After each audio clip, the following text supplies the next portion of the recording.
제가 기도하고 오늘 시작하도록 하겠습니다. 하나님 아버지, 주님께서 오늘도 저희들을 이곳에 보내주셔서 감사합니다.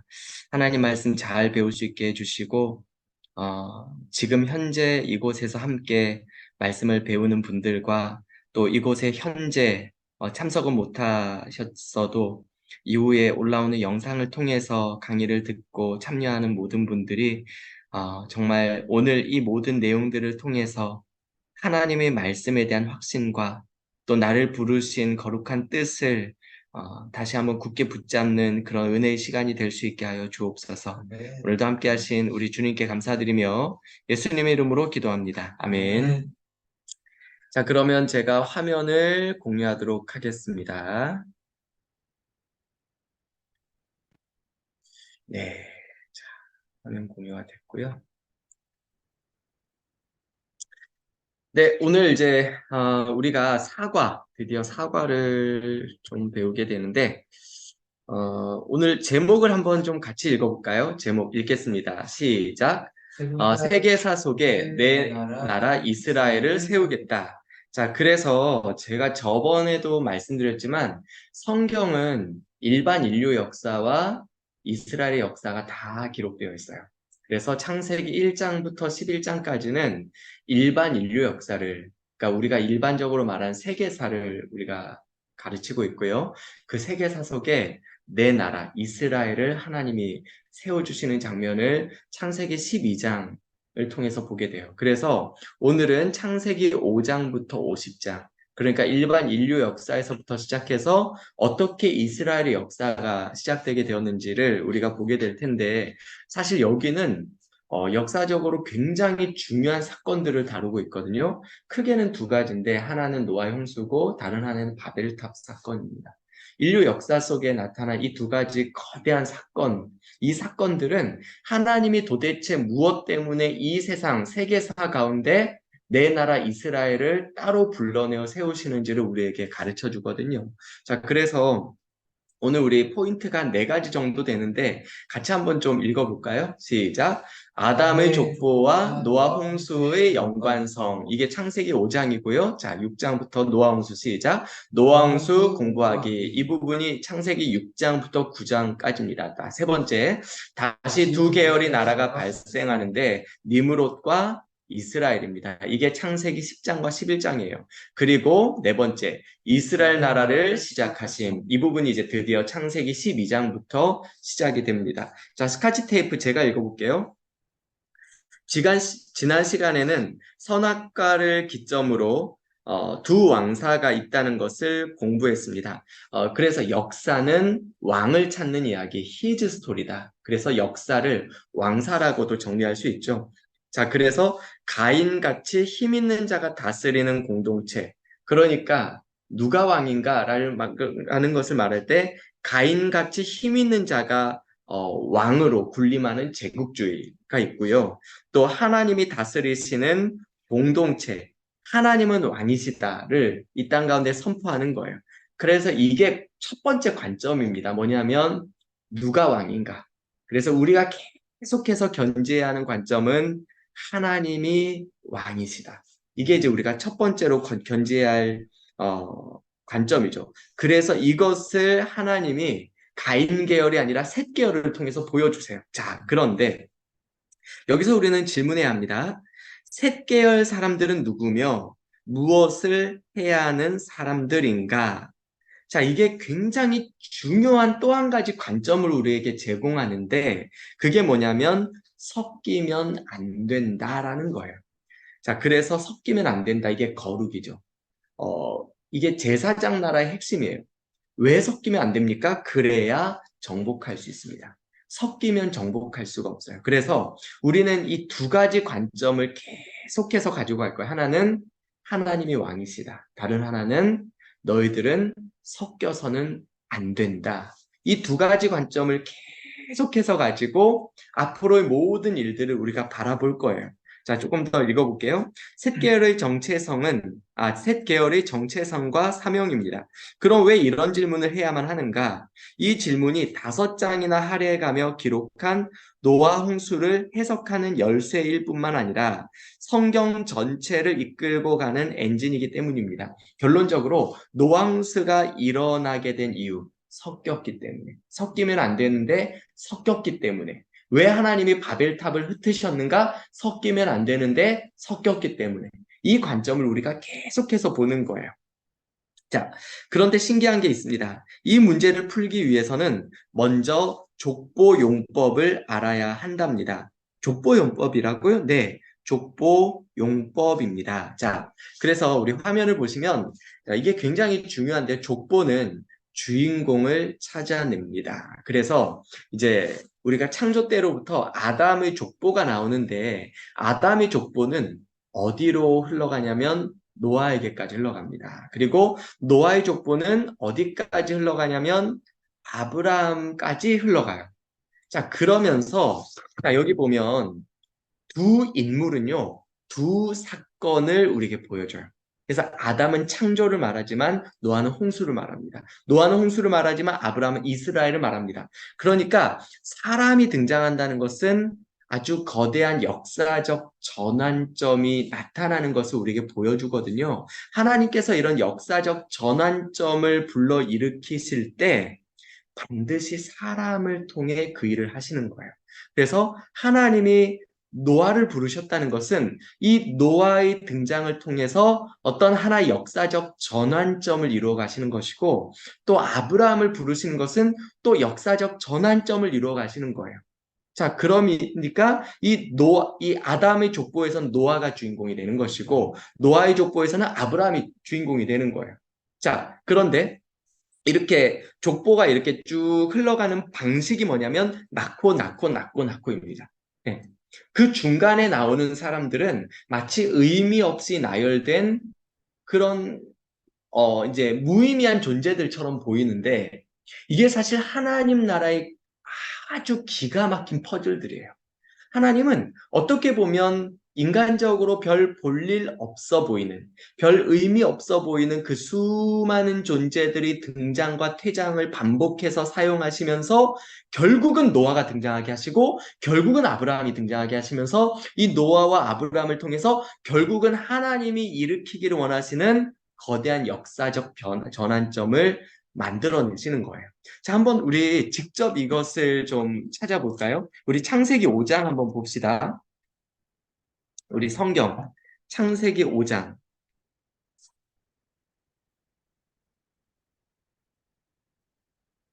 자, 찾으셨나요? 3절 보시면, 이제 1절에 보시면 이것의 아담의 계보를 적은 책이니라. 톨레돗이라고 하는 이 계보, 족보. 이 톨레돗이 어떻게 시작되냐면 3절에 아담으로부터 시작되거든요. 자, 그래서 낳고 해서 어디까지 갑니까? 6절에 보면 셋이 나오죠. 그래서 셋을 통해서 어디로 흘러가냐면, 자, 32절에 보면 노아가 나옵니다. 그죠? 그리고 6장에서부터 이제 노아의 홍수 사건이 시작이 되는 거예요. 그러니까 왜 하나님께서 5장에서 아담의 족보를 이곳에 기록하시는가? 노아의 등장을 알리는 것이죠.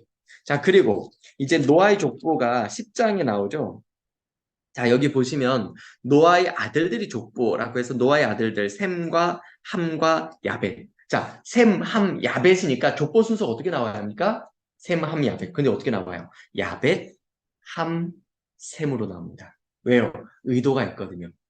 이 족보를 통해서 등장해야 할 주인공이 있거든요. 자, 그래서 처음에 야벳이 나와요. 야벳. 그래서 야벳이 나오는데 사실 야벳의 족보는 크게 우리에게 보여주는 게 없습니다. 자, 그런데 6절에 보세요. 6절에 보시면 함의 아들. 그렇게 해서 쭉 나오는데 어디까지 갑니까? 우리 8절에 보면 니므롯이 나와요. 그죠? 그래서 니므롯이 나오면서 나중에 우리가 살펴보겠지만 이 니므롯을 통해서 바벨론이 세워집니다. 네. 자, 그리고 이제 그 다음에 이제 쭉 내려와서 21절에 보면 이제 10장 21절에 보면 셈이 나오죠. 그런데 셈의 족보는 잠깐 끊긴 듯이 보였다가 어떻게 해요? 바벨탑 사건 11장. 끊긴 듯이 보였다가 11장 10절에 다시 나옵니다. 그래서 어디로 가죠? 26절에 보면 아브라함으로 갑니다. 그리고 12장에서 아브라함을 통해 이스라엘 역사가 이제 시작이 되는 것이죠. 자, 그래서 여러분 이 족보는요. 그러니까 우리가 이제 가장 함축적인 역사 기록 방법이다. 이렇게 우리가 볼 수 있어요. 그죠? 그래서 이런 역사적인 인물들을 이름만 쫙 보면 아, 이런 역사가 있었구나. 그 역사를 우리에게 소개할 뿐만 아니라 결국은 이 역사가 어떻게 어디를 향해 흘러가는지를 우리에게 보여줘요. 그래서 아담의 족보는 이 노아까지 흘러가고 노아의 족보는 다시 아브라함에게까지 흘러가는 이런 모습들을 우리에게 보여주고 있습니다. 자, 그래서 이제 이것을 우리가 이제 조금 있다가 조금 더 살펴보고요.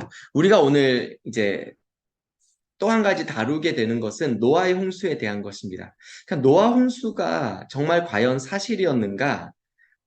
그래서 우리는 역사 속의 흔적과 과학적인 흔적을 오늘 우리가 좀 살펴보려고 해요.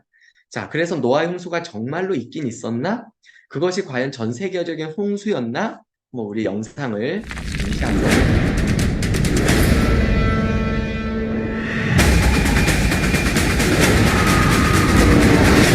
The name of the movie is Noah, and it's the story of Noah's Ark. Hey, Mark. Action! A great flood is coming. We build a vessel to survive the storm. We build an ark. There was a huge issue of what is this ark going to look like. The idea was, let's go back to what God tells Noah in the Bible. In Genesis, the dimensions of the ark are laid out 30 cubits high by 50 cubits wide by 300 cubits long. A cubit is roughly the dimension of your elbow to your forefinger. What is this? This is our ark. It basically describes a box. It doesn't talk about a bow. It doesn't have to navigate. It wasn't like Noah was trying to take the ship anywhere. It just basically has to survive the flood. The first time I came out for the exterior ark stuff and saw the ark just lifting out of the ground, because, you see it in pictures and all that sort of stuff. Jeez, it was an experience. Our exterior set is 55 feet tall, 85 feet wide. Our version of it goes 165 feet. In our story reality, we will extend it digitally to be about 500 feet. The set was very, very inspiring. We built it to the actual scope that's described in the Bible, which is actually a pretty impressive size ship. Movies don't really build things like this anymore.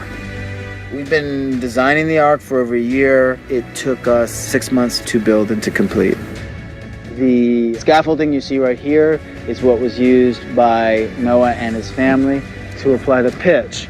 The pitch is all of this tar and straw and sticks and leaves that were used to seal the ark. The idea being that it was really made with what was around. Did you see how he made the forest to give us wood for the ark?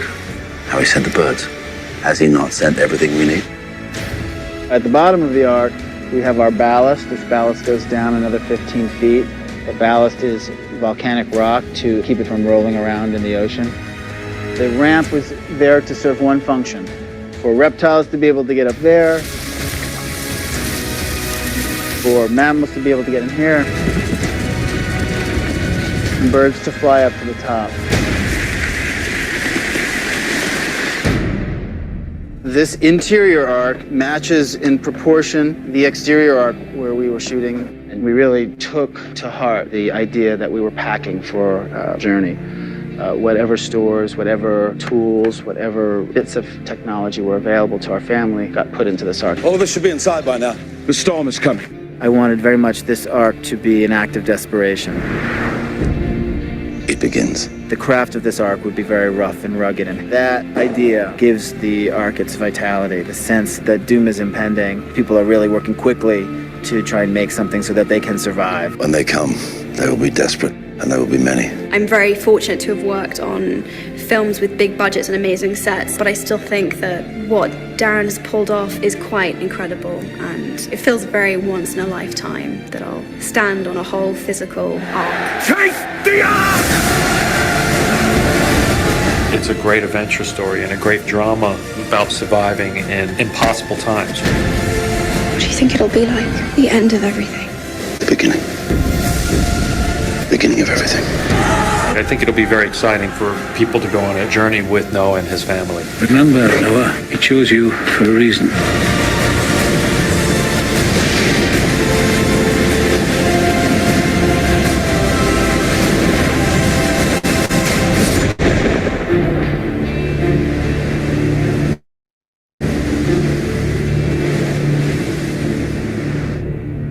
네, 뭐 저도 사실 직접 이 영화를 본 적은 없는데 어쨌든 여기서는 그 실제 노아의 방주보다 훨씬 축소판으로 만들었지만 그 어마어마한 규모와 이런 것들을 이제 실제로 이제 이 사람들이 느끼기 위해서 그 모양, 재료 이런 것들을 해서 이걸 정말 만들어 본 거죠. 자, 일단은 정말로 노아의 홍수가 역사적인 사실이었는가? 그래서 역사 속의 흔적을 좀 볼 텐데 그게 뭐냐면 신화입니다, 신화. 제가 이거는 그 어느 논문을 통해서 좀 발췌한 자료거든요. 여기 이렇게 기록되어 있어요. 신화란 태고에 일어난 대사건에 관해서 각색되고 편집된 서사적 이야기다. 수많은 신화는 경전과 더불어 오늘까지 전해지고 있는 각종 사료, 역사의 재료 중에서 가장 오래된 것들이라 할 수 있다. 최근에 이루어진 고고학적 발견은 서사시나 종교적 경전 속에 묘사된 내용이 신화들이 실제로 있었던 사실임을 명백히 밝혀주고 있다. 이것은 조금도 불가사의하거나 이상한 일이 아니다. 왜냐하면 경전과 신화는 민족의 기억 속에 남아있는 내용을 담을 때 실제 있었던 사건을 고스란히 반영하기 때문이다. 하나의 예로 그리스의 시인 호머가 쓴 호메로스에 등장하는 트로이 성을 수천 년 동안 많은 사람은 한갓 전설 속의 도시로만 알고 있었으나 1870년 독일의 고고학자 슐리만에 의해서 트로이 성이 발굴되어 전설 속의 도시가 실제 있었던 도시임을 증명했다. 자, 그래서 노아 홍수에 관해서 일단 성경의 기록은 분명하죠. 우리 창세기에 보면 노아가 600세 되던 해 큰 기품의 샘들이 터지며 하늘이 창들이 열려 40일 동안 40주야를 비가 땅에 쏟아졌다. 자, 그런데 홍수설화에 관한 수메르 점토판의 기록입니다. 아침에 비가 내리고 또 내렸다. 나는 밤에도 장대비가 내리는 것을 내 눈으로 보았다. 나는 머리를 들어 하늘을 바라보았는데 그 두려움은 말할 수 없을 정도였다. 첫째 날에는 남풍이 무서운 속도로 불었다. 사람들은 전쟁이 시작된 것이 아닌가 하고 앞을 다투어 산속으로 달아났다. 다른 사람들을 구할 엄두도 내지 못한 채 정신없이 달아났다. 뭔가 노아의 홍수를 좀 더 자세하게 묘사한 것처럼 보이죠. 자, 또 볼까요? 홍수설화에 관한 지구 반대편 멕시코 고대 그림 문서 티마르 포포카라는 그 그림 문서의 내용인데요. 하늘이 땅에 다가와 하루아침에 모든 것이 사라졌다. 산도 물속으로 숨었다. 바위가 땅 위에 모든 것을 뒤덮고 테트존트리가 무서운 소리를 내면서 끓어오르고 붉은 산이 춤추며 위로 솟구쳐 올랐다. 과테말라 키체족 고대 문서에도 이 홍수설화에 관한 이야기가 있습니다.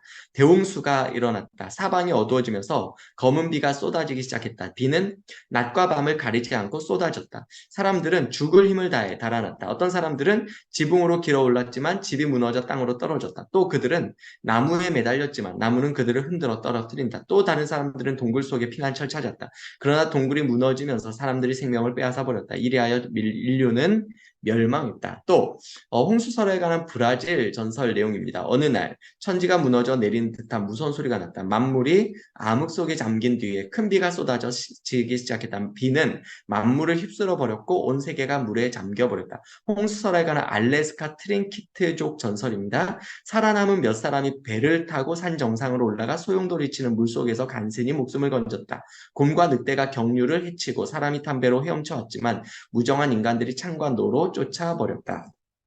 자, 그래서 이런 여러 홍수 설화들이 지구 곳곳에서 발견되는데 몇 가지 공통된 특징이 있어요. 첫째는 큰 배입니다.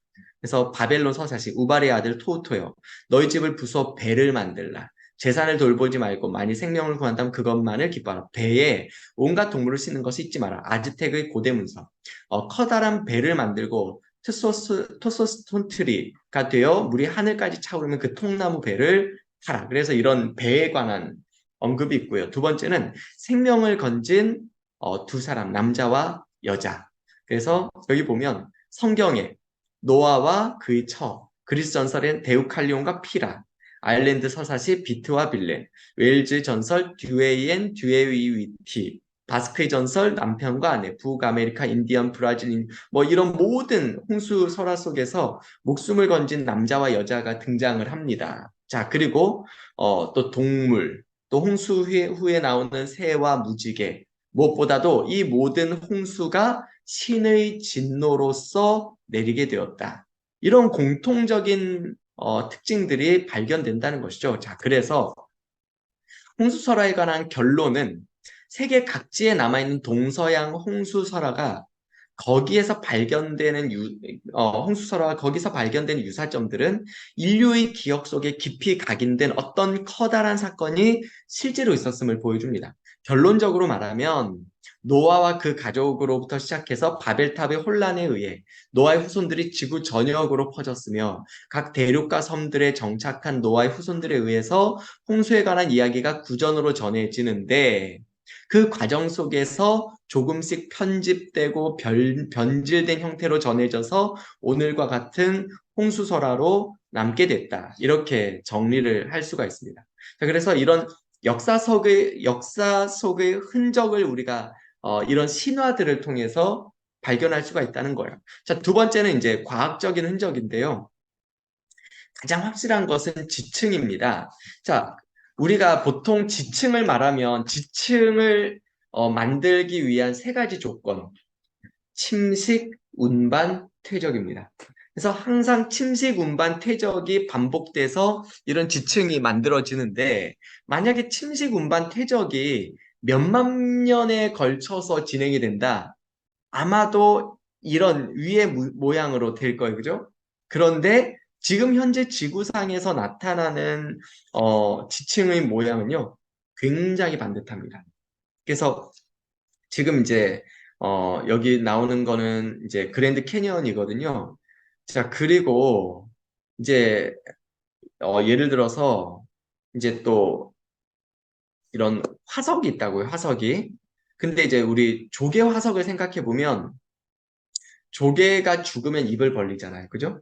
근데 조개 화석들이 입을 다물고 있거든요. 그것은 조개가 살아있을 때 묻혔다라는 것을 의미합니다.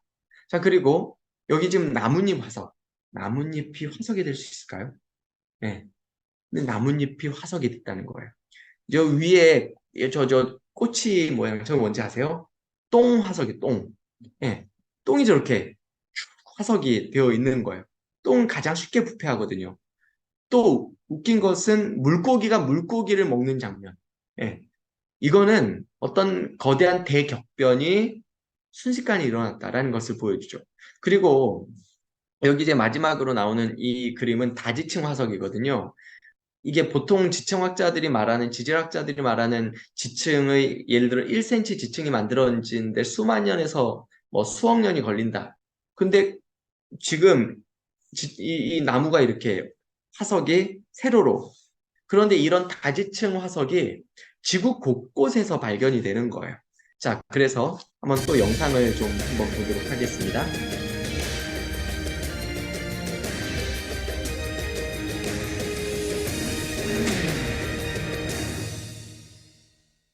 땅에게 말하라, 내게 가르치라는 욥기 말씀처럼 땅은 하나님의 창조와 심판의 역사를 보여줍니다. 미국 그랜드 캐니언은 이를 가장 잘 보여주는 곳이라고 하는데요. 창조와 노아 홍수가 실제 일어났던 사실임을 알려주는 땅의 모습들을 김현정 기자가 취재했습니다. 그랜드 캐니언, 브라이스 캐니언, 자이언 캐니언 등이 위치한 콜로라도 고원은 창조와 심판의 역사를 잘 보여주는 곳입니다. 그랜드 캐니언에서 이제 성경적 지질학에 대해서 알 수 있는 아주 좋은 이점들이 많이 있는데 그 가운데 가장 분명한 것은 하나님께서 창조하실 때 창조대 땅하고 심판대 땅의 구분이 지구상에서 가장 쉽게 보여준다는 거예요. 워낙 깊숙이 파여 있어가지고 그 기반안까지 다 드러난 거죠. 실제로 그랜드 캐니언을 살펴보면 창조 때의 첫째 날 땅과 셋째 날 땅, 홍수 이후의 땅의 구조가 다른 것을 확인할 수 있습니다. 맨 밑에 층은 첫째 날 우리 땅은 혼돈하고 공허하다 그랬잖아요. 그러니까 아직 갖춰지지 않은 땅의 모습이 있고, 그 다음에 셋째 날 때 물이 한 곳으로 모이면서 또 지층이 만들어질 수 있거든요. 근데 지층은 있는데 화석은 없는 셋째 날 땅. 이 두 개가 이제 창조 때 만들어진 땅이죠. 근데 그 다음에 이들이 다 부서져가지고 홍수 때, 심판 때 다 화석도 매몰되고 지층이 만들어진 그런 지층이 있는데, 그 세 가지 지층을 아주 뚜렷하게 볼 수 있는 게 바로 그랜드 캐니언입니다. 콜로라도 고원 전체에서 발견되는 일자 모양의 지층도 노아 홍수가 실제 있었던 일임을 보여줍니다. 가장 눈에 잘 띄는 게 이 수평으로 연결된 지층이죠. 근데 이 지층이 북미 대륙을 횡단하거든요. 어떤 지층들은. 그러니까 이 지층이 완전히 일자잖아요. 그 어마어마한 흙과 물이 이동하면서 이 지층들이 만들어졌다는 걸 보여줄 수가 있습니다. 그 이 안에 또 화석도 가득 차 있고. 이는 학교에서 가르치고 흔히 알고 있듯 오랜 세월이 지나면서 쌓이고 깎여서 거대한 지층이 만들어졌다는 동일 과정설에 근거한 이론과는 정반대됩니다. 실제로 그랜드 캐니언의 일자 지층에는 부분적인 침식이나 퇴적된 흔적이 보이지 않습니다. 수억 년간 쌓이고 깎여서 이렇듯 깨끗한 일자 지층이 만들어지려면 대기 흐름이 없어야만 가능한 일이라고 전문가들은 설명합니다. 산을 보면 1년에 뭐 조금씩 1mm씩 깎인다 그러면 이 정도 계곡이 만들어지려면 몇만 년 걸렸다 이런 생각해 봤잖아요. 내가 과거를 안 되는 거 아니에요. 근데 우리가 그냥 현실적으로 받아줄 수 없는 자세, 쌓이고 깎이고 이런 식의 사고 때문에 성경에 있는 중요한 사건 하나를 안 믿게 만들어요. 그게 바로 노아 홍수 심판 사건이죠.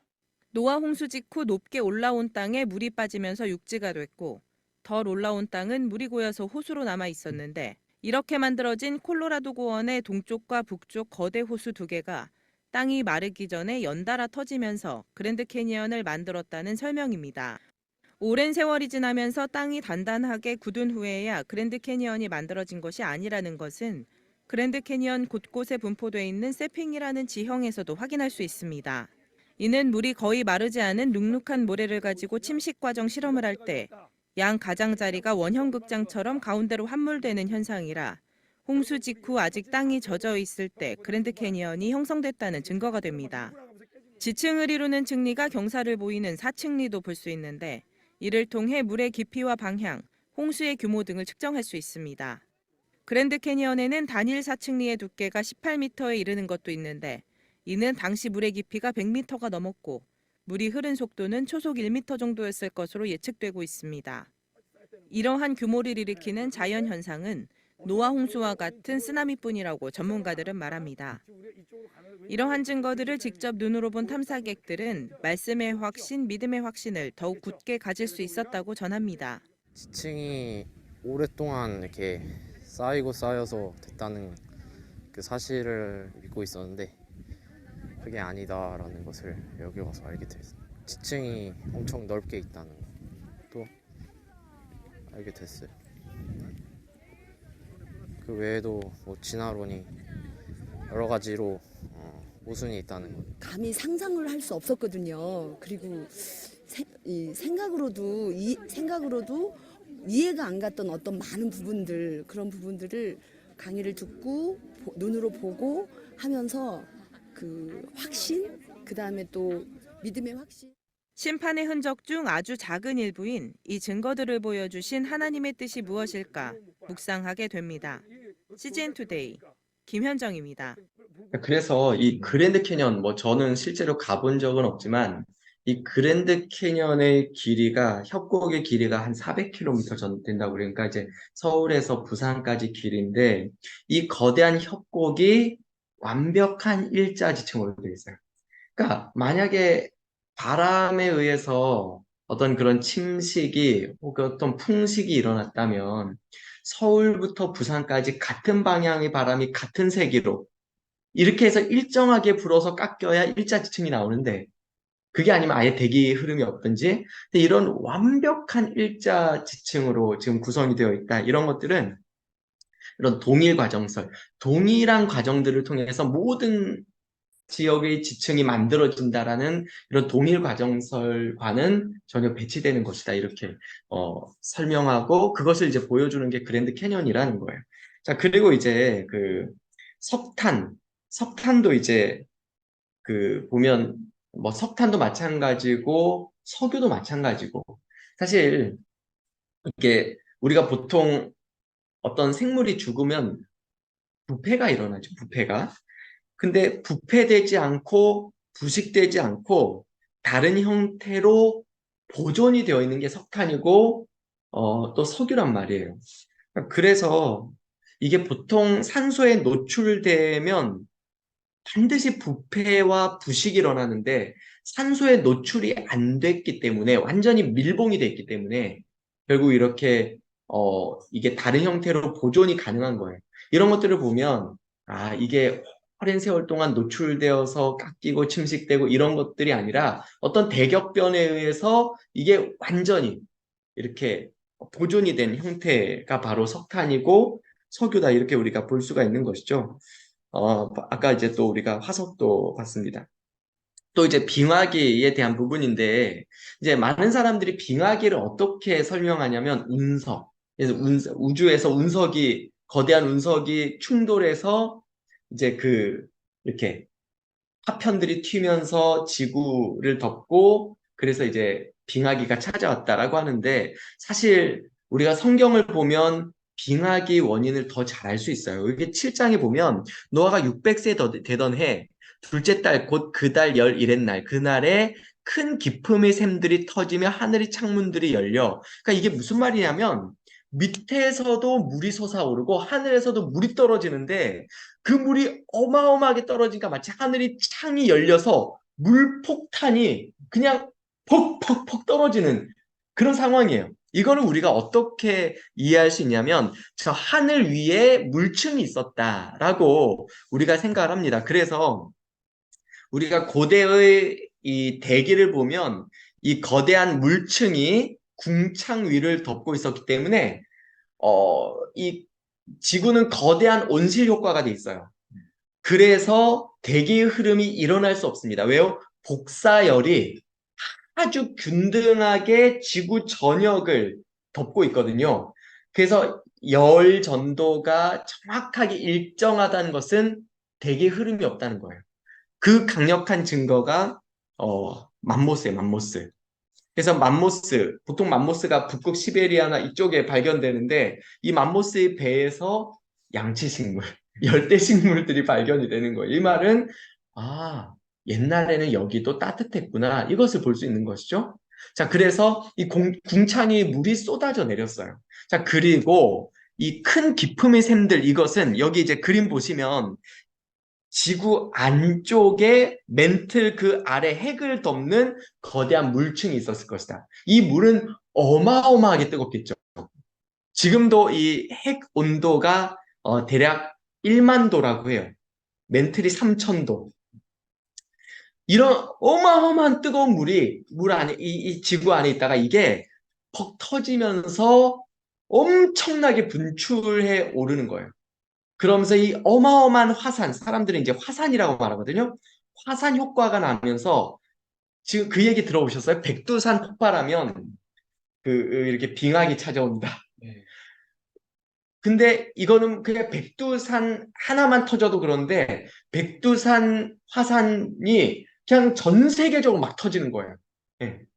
그래서 거대한 빙하기가 이때 시작되었다라고 이해하는 게 훨씬 더 설명이 쉽습니다. 자, 아무튼 그런데 이렇게 지구의 물층이 다 쏟아져 내리면서 노아의 홍수 이후로 사람의 수명이 아주 급격하게 떨어지는 것을 줄어드는 것을 우리가 볼 수가 있죠. 자, 이런 모든 것들을 통해서 오히려 성경을 통해서 우리는 노아의 홍수의 역사성을 그리고 지금 과거의 모든 지층이든 화석이 이런 모든 것들을 더 잘 설명할 수 있구나 이런 것들을 볼 수 있는 것이죠. 자, 그러면 도대체 왜 노아의 홍수가 일어났는가? 그것은 이제 가인 계열과 셋 계열이 섞였기 때문이에요. 자, 그래서 우리 여기 본문에 보시면 창세기 1장 사람이 땅 위에 번성하기 시작할 때 그들에게서 딸이 낳았다. 그러면서 2절에 보시면 하나님의 아들들이 사람의 딸들의 아름다움을 보고 자기들이 좋아하는 모든 여자를 아내로 삼는다. 이게 하나님의 아들들은 셋 계열입니다. 사람의 딸들은 가인 계열입니다. 그러니까 결국은 섞였다라는 것이죠. 그래서 하나님께서 결국 두 사람이 만나면 두 가문이 만남이고 두 가문이 만나면 두 문화와 종교의 만남이기 때문에 섞였기 때문에 하나님께서는 다시금 노아의 홍수를 통해서 그 땅을 심판하시는 것이죠. 자, 그러면서 이제 하나님께서 이제 가인 계열과 다른 셋 공동체, 셋 계열을 부르시는데 셋 계열을 부르신 이유, 왜 가인이 아니라 셋이어야 하는가?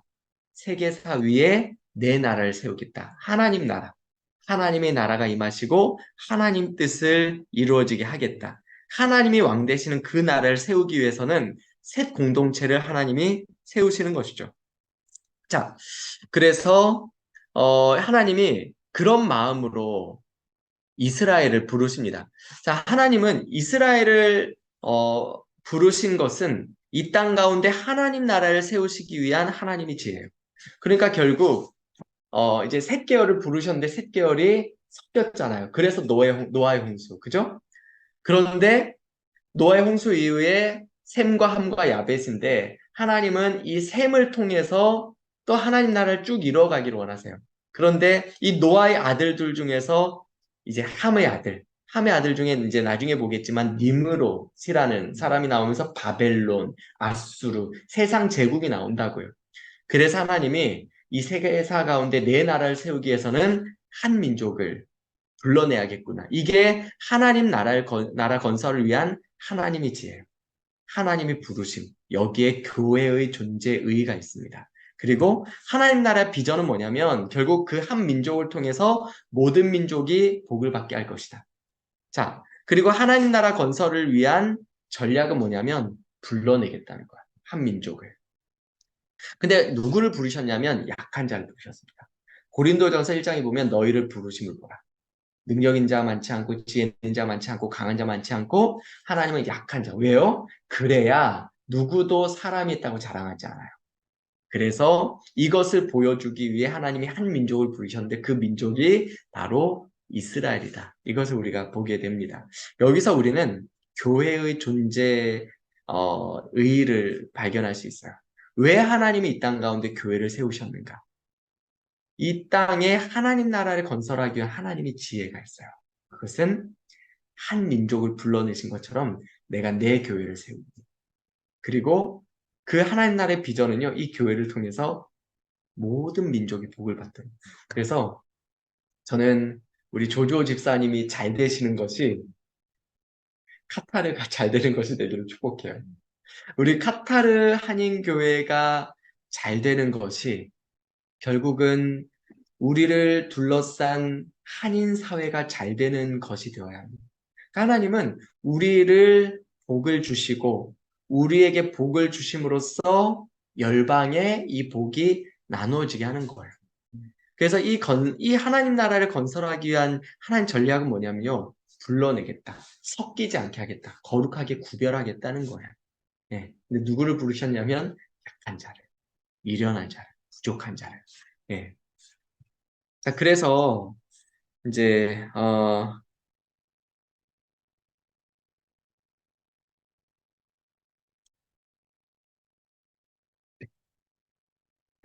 그래서 이제 우리가 노아의 홍수 그 이후를 보게 될 텐데 또 두 계열이 흘러갑니다. 자, 그것을 우리가 이제 창세기 10장부터 볼 거거든요. 아까 이제 족보 용법을 우리가 봤잖아요. 그래서 우리 1절에 보시면 노아의 아들 셈과 함과 야벳의 족보가 나온다고요. 자, 그런데 순서대로 하면 셈 족보가 먼저 나와야 하는데 야벳이 나와요. 왜요? 셈은 마지막에 나와야 하기 때문에. 자, 야벳의 아들은 고멜, 마곡, 마대. 자, 그리고 야완, 두발, 메색 쭉 나오죠. 그럼 집사님 직접 성경 한번 찾아보시겠어요? 창세기 10장. 이게 재밌습니다. 그걸 직접 보면 자, 여기 이제 지도를 한번 볼까요?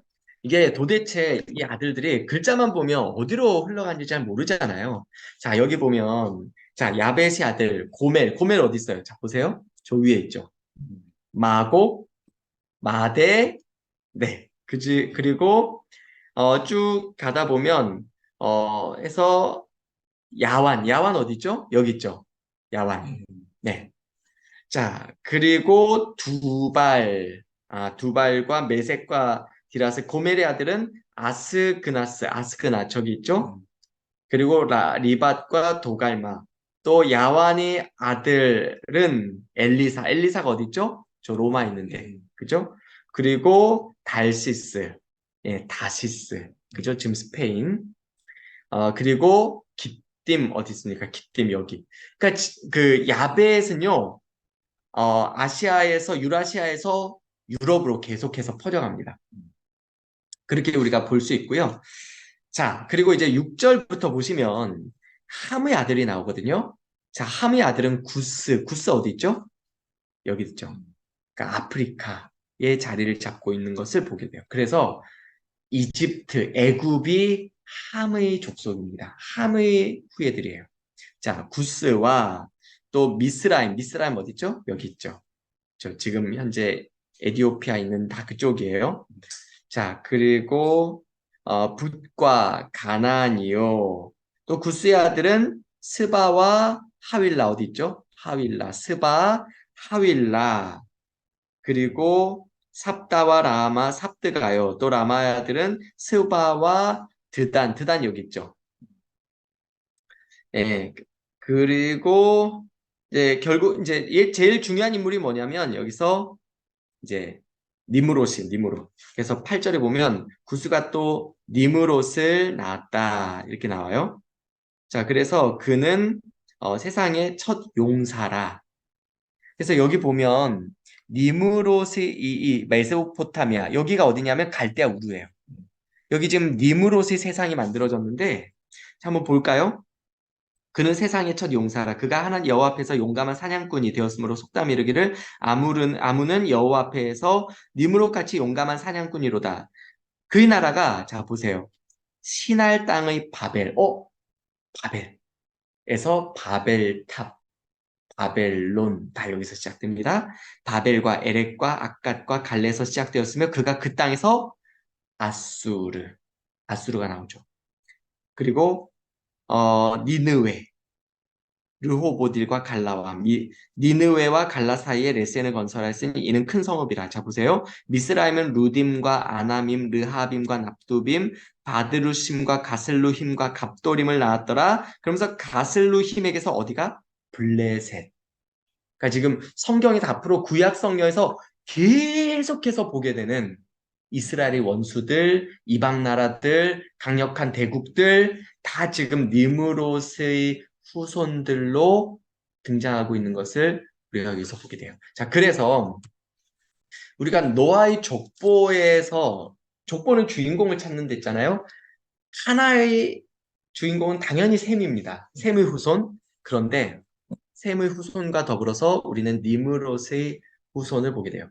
자, 니므롯 어떤 사람이었죠? 자, 조금 전에 우리가 봤잖아요. 그래서 바벨론으로 이어집니다. 자, 그래서 이제 결국 두 인물이 이어지는 내용이 우리 창세기 10장과 10장부터 12장에서 계속해서 나오거든요. 자, 주인공. 첫 번째는 니므롯입니다. 그죠? 창세기 10장 8절부터 니므롯이 나왔어요. 그리고 12장부터는 아브라함이 주인공입니다. 사건이 뭐죠? 바벨탑 사건이에요. 바벨탑 사건 한번 볼까요? 11장.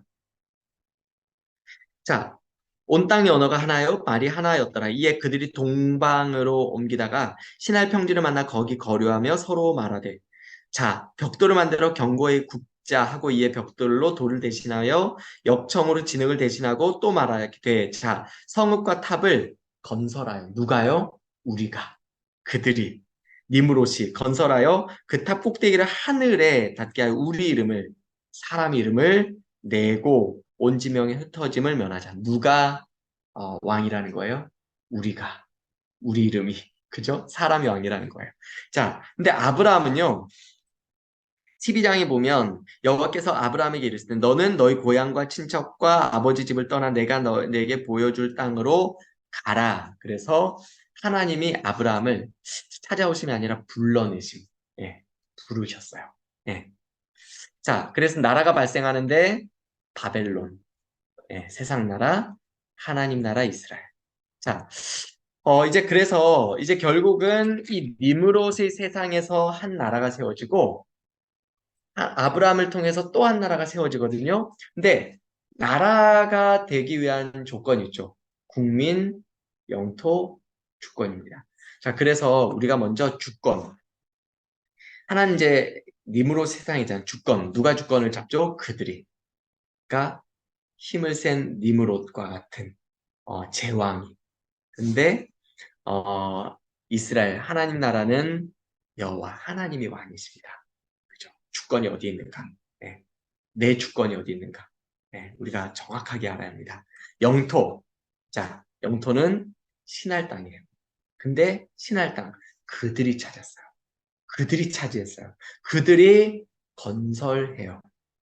반면에 하나님은 이스라엘, 내가 너에게 지시할 땅. 그래서 하나님이 우리에게 주실 기업이 있음을 믿어야 해요. 예. 그리고 국민은 누구인가? 이 사람들은요, 우리가 흩어지지 말자. 예. 우리가 스스로 우리 자신을 지켜야 한다. 네, 그죠? 근데 하나님이 아브라함에게 뭐라 하냐? 내가 너 큰 민족을 이루게 하겠다. 여기에 약속이 있어요. 네, 은혜가 흘러가요. 자, 그래서 이제 여기 그 66페이지 보시면 창세기 11장과 12장 사이에 있는 그랜드 캐년, 영적 그랜드 캐년. 이게 뭐냐면 아까 그랜드 캐년에 서서 뭘 봤어요? 노아 홍수가 사실이었구나. 이게 우리가 학교에서 배운 그 동일 과정설이 그게 진짜 사실이 아니라 노아 홍수. 그래서 그 그랜드 캐년 딱 서니까 뭐가 보여요? 창세기 6장부터 9장이 딱 보이는 거예요. 거기 딱 서니까 이게 성경에서 문자로만 봤을 땐 이게 이해가 안 됐는데 거기 딱 서니까 이게 보여요. 자, 창세기 11장과 12장에서 보이는 게 있어요.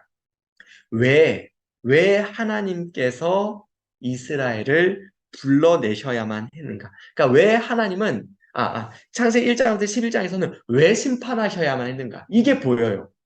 그래서 하나님이 처음에 창조하셨는데 인류가 타락하고 가인 계열과 셋 계열이 이제 나뉘어가는데 셋 계열 섞이지 마라. 섞이면 안 돼. 근데 어떻게 해요? 6장에서 섞여버려요. 섞였기 때문에 하나님이 노아 홍수로 심판하시죠.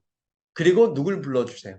셈을. 근데 그런 가운데서도 노아의 아들들 중에 함을 통해 니므롯의 세상, 바벨론, 바벨탑, 그 하나님이 또 흩어버리죠. 네. 그러니까 왜 심판하셨는가? 섞여서. 그러니까 죄는 결국 섞이는 게 죄예요. 그럼 이제 거기서 앞으로 이제 12장부터가 보여요. 그러면 왜 불러내셨는가? 네. 그러니까 11장까지를 보면 왜 심판하셨는가? 섞여서. 그럼 왜 불러내셨는가? 섞이지 말라고. 왜 섞이지 말합니까? 그래야 정복이 돼요. 그래야 하나님 나라가 세워져요. 그래서 하나님은 계속해서 이 세계사 가운데 내 나라를 세우겠다. 이 분명한 비전. 그러니까 여기서 우리는요, 내 삶을 창조하신 하나님 나라의 부르신 비전을 우리가 봐야 해요. 왜 나여야 했는가? 왜 이 땅에 수많은 50억, 60억, 70억 인구들이 있는데 이 수많은 사람 중에 왜 하나님은 나여야 했을까? 왜 나를 부르셨는가? 섞이지 말아요. 왜 섞이지 말아야 합니까? 그래야 이 세상 가운데 하나님 나라를 세울 수 있거든요. 이게 보여야 내가 왜 사는지를 우리가 알아요. 이게 안 보이면요, 딴짓합니다. 그럼 우리는 어떻게 해요? 이게 안 보이니까 또 섞여서 살아가요. 네. 이게 보여야, 왜 나여야 했을까? 왜 불러내셨는가? 그걸 봐야 우리가 섞이지 않고 거룩한 제사장 나라로 살아갈 수가 있어요. 자, 그래서 이제 조금 전에 이제 말씀드린 부분. 그래서 아까 말씀드렸죠. 그래서 창조, 타락, 가인과 아벨 섞이면 안 돼. 근데 섞였어요. 노아 홍수. 근데 노아의 아들들 어떻게 해요? 또 섞여요. 바벨탑. 그래서 하나님이 아브라함을 불러내세요. 이게 세계사 가운데 내 나라를 세우겠다. 하나님의 지혜입니다. 한민족. 이 한민족을 불러내셔서 이 한민족에게 복 주셔서 모든 민족에게 복 주시고. 네. 자, 창세기 12장 이후 가인 계열을 통해서 무너지고 오염된 이 땅의 죄악을 정복하시고 하나님 나라를 세우시기 위해 장차 한 민족을 불러내시고 이게 교회의 존재의입니다. 그리고 복을 주셨어요. 사명이에요. 그래서 하나님 나라 바로 이게 11장까지는 일반 인류 역사고 12장부터 이스라엘 역사입니다. 자, 그래서 5번 보시면 이제 이스라엘 국사가 시작이 됩니다. 하나님도 나라를 시작하신 이유 바로 내가 너로 큰 민족을 이루고 이제 그래서 결국 이제 3절에 보면 모든 민족이 너로 말미암아 복을 받을 것이다. 자, 그래서 이제 아까 요걸 찾았는데 67페이지 성경이 말하는 복의 정의. 성경이 말하는 복은 무엇일까요? 네, 복 받아라. 복이 뭘까요? 복은 하나님이 주시는 거예요. 이거 분명해요. 네. 그래서 내가 가지는 것이 내가 쟁취하는 게 아니라 하나님으로부터 오는 게 복이에요. 그죠? 네. 그런데 자 보세요. 복은요. 하나님이 내게 주신 것으로 다른 사람에게 나누어 주는 게 진짜 복입니다. 그래서 복과 사명은요. 사실상 동의어예요. 네. 복을 우리는요. 복이라고 쓰고 사명으로 읽을 줄 알아야 합니다. 우리 건강이 복이죠. 그럼 이것을 사명으로 느낄 수 있어야 합니다. 우리 물질이 복이죠. 사명으로 느낄 수 있어야 합니다. 어떤 우리의 믿음이 복이죠. 사명으로 읽을 줄 알아요. 그래서 우리는 복을 사명으로 이해할 수 있어야 우리가 낭비하지 않습니다. 이게 하나님이 복으로 주신 것은요. 흘러가지 않으면 반드시 부패합니다. 그래서 많은 사람들이 자신이 받은 복을 나누지 못해서, 전하지 못해서 그 복을 가지고 오히려 부패한 채 살아간 사람 너무 많죠. 네. 그래서 우리는 계속해서 하나님이 내게 그러니까 성경이 말하는 복이 무엇인가? 복은요, 이게 내가 가진 것이 하나님이 주셨다.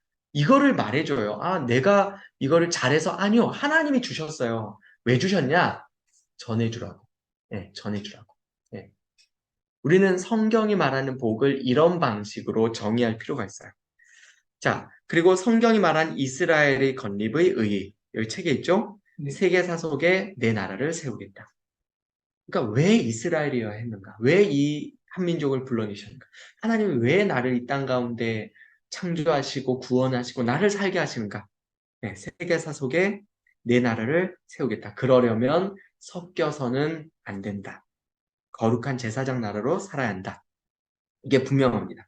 자, 그리고 여기 이제 67페이지 방가로 이번에 보면 창세기 12장부터 50장까지 읽어야 할 관점이 있거든요. 이제부터 우리가 또 한 가지 관점을 가질 텐데, 자, 보세요. 세계사 가운데 일반 인류 역사 있었잖아요. 12장부터는 이스라엘 하나님 나라, 이스라엘 역사라는 말이에요. 그러니까 이스라엘 역사는 곧 세계사 가운데 내 나라, 하나님 나라를 세우겠다. 아까 그럼 내 나라, 나라의 조건이 뭐랬어요? 국민, 영토, 주권. 세 가지가 만들어져야 나라가 세워진다고요. 그래서 창세기 12장부터 50장까지 하나님 뭐 하시냐면 국민 만들기를 합니다. 그리고 출애굽기부터 민수기, 신명기까지 주권 세우게 합니다. 이게 법이에요. 그리고 여호수아에서 영토를 세워주세요. 그래서 여호수아까지 가야 비로소 하나님이 디자인하신 내 나라, 세계사 속의 내 나라를 세우겠다. 이게 이제 그림이 완성되는 거예요.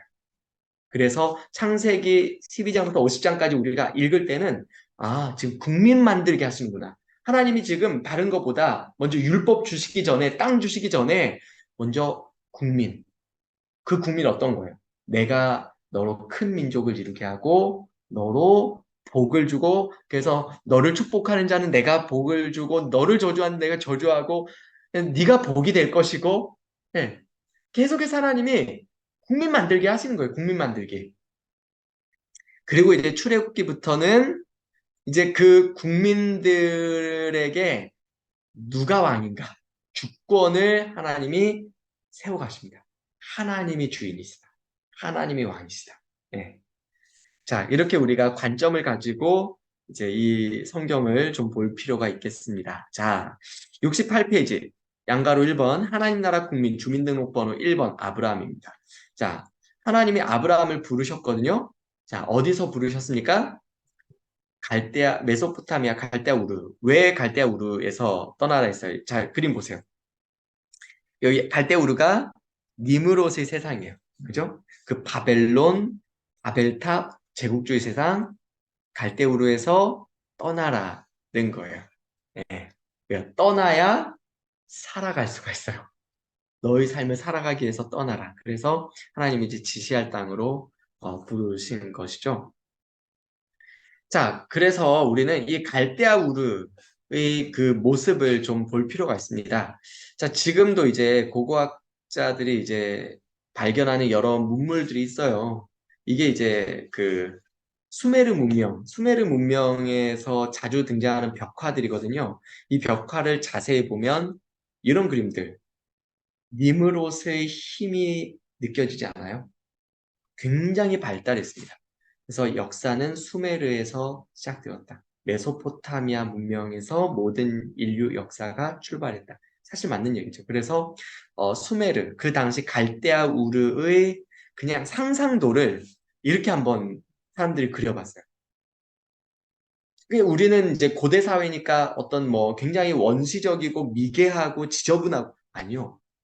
어마어마하게 발달했어요. 혹시 이거 뭔지 아세요? 그 지구라트. 예. 이게 이제 그 태양신을 숭배하는 제단이죠. 예. 지금도 이라크 이런 바벨론의 옛 문명지를 가면 이런 거대한 지구라트들이 이렇게 곳곳에서 발견이 됩니다. 그래서 이건 이제 그 지금 유적지를 이제 복원해 놓은 그런 것들이고요. 그러니까 어마어마하게 발달한 나라가 그 니므롯의 세상이었어요. 제일 유명한 게 이게 뭔지 아세요? 함무라비 법전. 예. 그래서 고대 바벨론 제국에서 이미 오늘날 모든 법 체계의 근간이라 할 수 있는 그런 함무라비 법전이 이미 그 당시에 예, 완성되어 있는. 그러니까 어마어마하게 발전된 나라였는데 하나님은 섞이지 말라는 거예요. 왜요? 하나님이 왕으로 고백되는 내 나라를 세계사 가운데 세우겠다. 그래서 하나님은 그 땅에서 편안하게 살아가고 있던 아브라함을 불러내셔서 내가 너에게 지시할 땅으로 가라. 고생길로 힘든 길로 사명지로 하나님이 아브라함을 나그네로 부르신 것이죠. 네, 자, 그래서 이제 여기 책에 보면 이제 68페이지에 주민등록번호 1번은 아브라함이고 2번이 이삭이에요. 근데 이삭은 예수님의 그림자입니다. 그래서 이삭을 보면 예수님이 막 느껴져요. 그래서 이삭도 태어날 수 없는, 그래서 경수가 끊어진 여인에게서 출생했죠. 예수님 동정녀에게서 나셨습니다. 그리고 이삭도 독생자, 예수님 하나님의 독생자, 그리고 제물로 바쳐졌죠. 모리아 산에서, 갈보리 산에서. 그리고 하나님께서 대속 제물을 보여주셨습니다.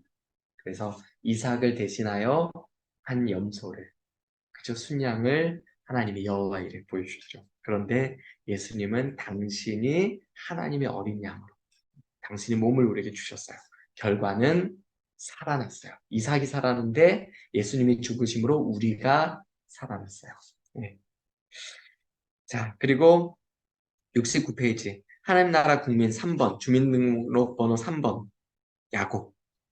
야곱은요 하나님의 선택을 우리에게 보여줍니다. 일반적인 기준으로 하면 에서 선택해야죠. 그런데 하나님은 야곱.